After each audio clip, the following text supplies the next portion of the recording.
समझते हैं बातचीत कर भी लेंगे कोई फर्क नहीं पड़ेगा, मईशत नहीं संभलेगी, चाहे मुल्क के जो सियासी मामलात हैं वो नॉर्मलाइज भी हो जाए।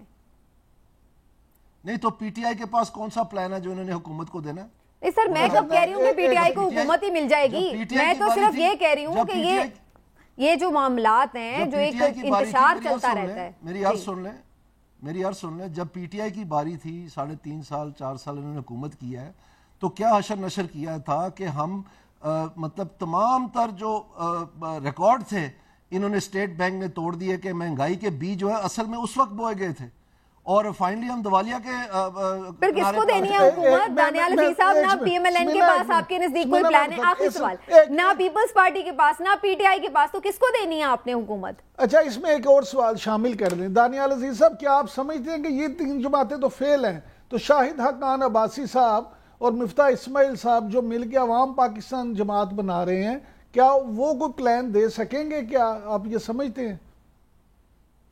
जी, मैंने भी सुना है कि वो जमात बना रहे हैं, लेकिन जो अभी तक चीज़ें सामने आई हैं उनके जमात बनाने के हवाले से, उसमें जो मईशत का को संभाला देने का जो प्लान है वो तो मैंने नहीं देखा ना सुना है, और मैं काफ़ी अपना कान लगा के रखता हूँ ऐसी चीज़ों पे।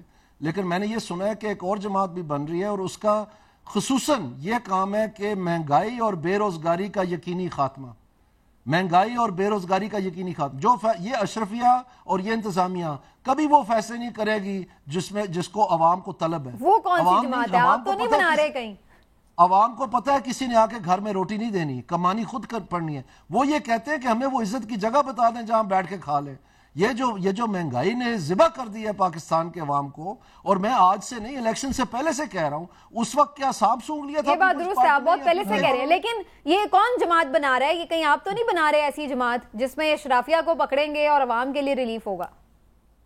मैं तो पहले दिन से कह रहा हूं कि दानियाल अजीज जैसे 100 भी जाया हो जाए इस महंगाई और बेरोजगारी को रोकने के लिए और इसका खात्मा। सर जाया नहीं, हम तो आपसे नाम लेना चाह रहे हैं, हम तो कह रहे हैं आप बना रहे हैं, आप कोई जमात बना रहे हैं या किसी जमात में शामिल हो रहे हैं?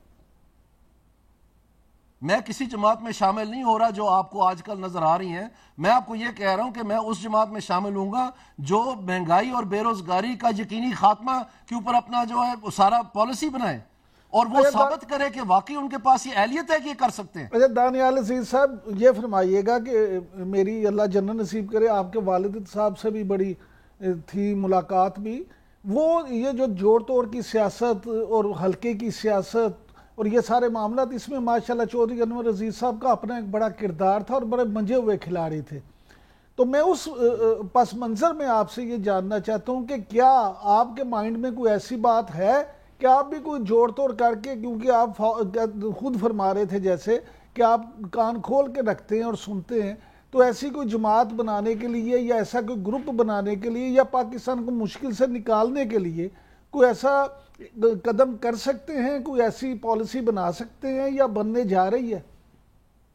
यकीनन यकीनन ये कोशिशें जारी हैं और मैं आपको ये बताना चाहता हूं कि इस वक्त पाकिस्तान में अफराद इकट्ठा करने की जरूरत नहीं है। अफराद बेपनाह हैं, वो मिल जाएंगे, 1 नहीं मिलेगा, 10 नहीं मिलेगा, 10 दर्जन मिल जाएंगे। लेकिन आप मुझे ये बताएं, जमात तो वो होनी चाहिए जिसके पास इन मसाइल का हल हो। पॉलिसी क्या है वो बोले ना, फिर समझ आएगी। जब पॉलिसी बोलती है उसके बाद अवाम। चलिए थोड़ी सी आगे चलते हैं डिस्कशन को। अभी तक हम कुछ तखय्युलाती सी गुफ्तगू कर रहे हैं, जो हमारे सामने चीजें हैं पहले उस पर डिस्कस करें। एक तो चीज है कि ये खुशखबरी आज दानियाल साहब ने दे दी है कि एक ऐसी जमात वो बनाने जा रहे हैं कि जो पाकिस्तान को, अवाम को इस मुश्किल से निकाल ले। लेकिन उन्होंने ये नहीं कहा कि वो खुद बनाने जा रहे हैं। बहरहाल ये थोड़ा सा उन्होंने सीधा राज रखा है, लेकिन देखते हैं जी क्या होता है। लेकिन एक और बड़ी इंपॉर्टेंट बात है पाकिस्तान की सिक्योरिटी के साथ जुड़ी हुई है। अज़्म इस्तेहकाम ऑपरेशन के हवाले से एक तहफ़्फ़ुज़ात जो आ रहे हैं हमें मुख्तलिफ जमातों के, वो अपनी जगह, लेकिन ज़ाहिर है हुकूमत उसके सिलसिले में आगे भी बढ़ रही है। अब ये भी आ रही है खबर कि पाकिस्तान ने अमेरिका से अज़्म इस्तेहकाम की कामयाबी के लिए हथियार मांग लिए। इमरान साहब, एक तरफ हमने कल देखा है कि ये स्टेटमेंट भी आई है ख्वाजा आसिफ साहब की कि हम अफगानिस्तान के इंटरनल बॉर्डर्स की तरफ भी कार्रवाई कर सकते हैं, फिर आप अमेरिका से हथियार भी मांग रहे हैं, उनसे कुछ ताउन भी मांग रहे हैं। तो आपको क्या नजर आ रहा है, ये फिर कहीं वही एक तासुर तो नहीं बन रहा कि हम फिर किसी के कहने पर कार्रवाइयां कर रहे हैं और फिर उसका खमियाजा हमें खुद ही भुगतना पड़े?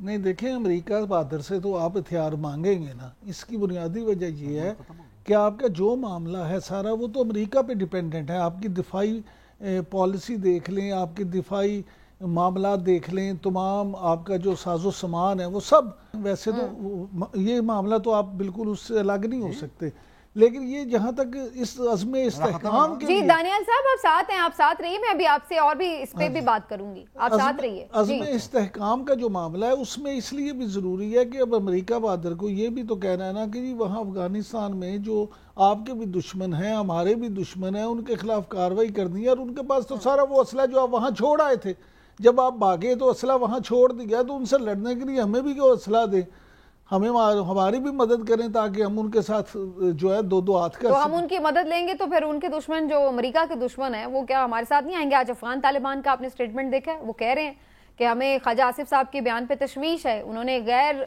दानिशमंदाना बयान दिया है। समीना वो तो आप ना भी अमेरिका से मदद मांगे फिर भी वो आप क्या समझती हैं, अभी इस वक्त जो कार्रवाइयाँ हो रही हैं वो किस बना पे हो रही हैं? वो तो बाज ही नहीं ना आ रहे, अगर वो बाज नहीं आ रहे और पाकिस्तान ने अगर कोई ऑपरेशन करना है। लेकिन दानियाल अजीज साहब ये मुझे जरूर बताइएगा, एक तरफ आपकी भी रिजर्वेशन है कि ये इंतखाबात ठीक हुए हैं या नहीं हुए, इस पे सब सवाल उठा रहे हैं, और दूसरी तरफ हमने देखा कि अमेरिका ने एक रेजोल्यूशन भी पास की कि जनाब आप इंक्वायरी कराएं अपने इंतखाबात की। इसके ऊपर इस हुकूमत को बड़ा गुस्सा आया और इन्होंने भी एक रेजोल्यूशन पास कर दी कि जी आपने मुदाखलत की हमारे मामले में।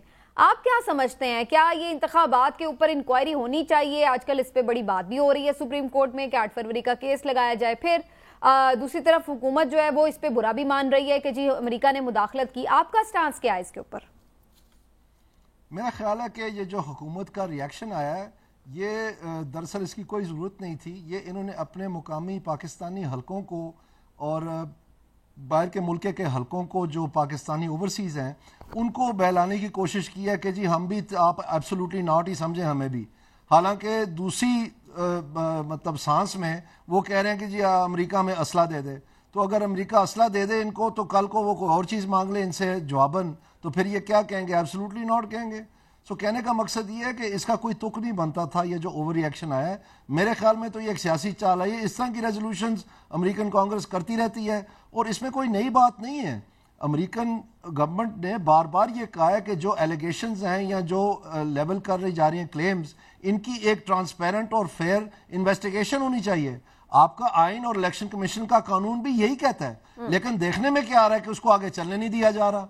तो फिर जाहिर बात है बजाय अपने गिरबान में झांकने के, जो कि हुकूमत को पेश होना चाहिए कि ये जो 60 दिन में इलेक्शन कमीशन ने फैसले करने थे और 120 दिन के अंदर मियाद है बकायदा कानून में कि ये जो इलेक्शन ट्रिब्यूनल है ये फैसले करेंगे, बजाय इनको यकीनी बनाने का ये अल्ले तल्ले मार रहे हैं कि जी ये रिटायर्ड जज ले आए, जी फलाने का रोक दें, जी फलाने का रोक दें, और उल्टा जो है जुडिशरी जो है वो मतलब इजहार करिए इस बात का कि हमारे साथ भी जो है इस किस्म के दबाव का सामना करना पड़ रहा है। तो ये मैं समझता हूँ कि मुनासिब बातें नहीं है।